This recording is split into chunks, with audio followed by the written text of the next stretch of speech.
আসসালামু আলাইকুম রাহমাতুল্লাহি ওয়া বারাকাতুহু। সুপ্রিয় সম্মানিত দর্শক ও শ্রোতা, আশা করি মহান রব্বুল আলামিনের দয়ায় আপনারা সকলেই ভালো আছেন।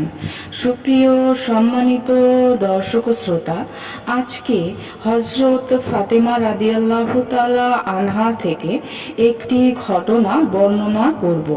ঘটনার শিরোনাম হচ্ছে মহিলাদের অনুপম দৃষ্টান্ত। আশা করব এবং আপনাদের কাছে অনুরোধ থাকবে ঘটনাটি শেষ পর্যন্ত শোনার।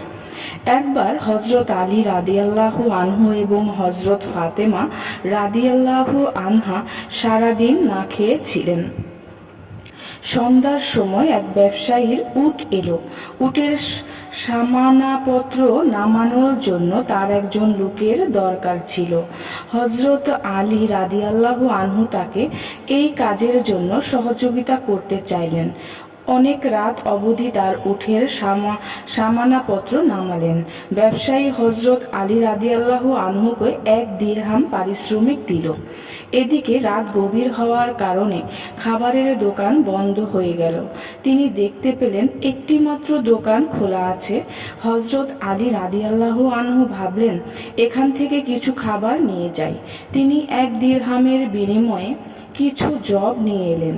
হযরত ফাতেমা রাদিয়াল্লাহু আনহা অনেক সময় ধরে রাস্তার দিকে তাকিয়ে আছেন। তিনি স্বামীকে আসতে দেখে আনন্দে আপ্লুত হন। হযরত আলী রাদিয়াল্লাহু আনহু আসার পর তিনি জবগুলো পিষে খামিরা তৈরি করে আগুন জ্বালিয়ে রুটি বানালেন। হযরত আলী রাদিয়াল্লাহু আনহু খাওয়ার পর তিনি নিজে খেলেন।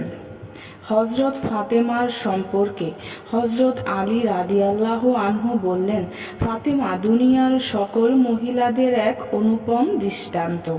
সুপ্রিয় সম্মানিত দর্শক ও শ্রোতা, আজকের ঘটনাটি এই পর্যন্তই। ঘটনাটি যদি ভালো লেগে থাকে অবশ্যই চ্যানেলটি সাবস্ক্রাইব করবেন, লাইক করবেন, কমেন্ট করবেন এবং বেশি বেশি শেয়ার করে দেবেন। সবাই ভালো থাকবেন। আল্লাহ হাফেজ।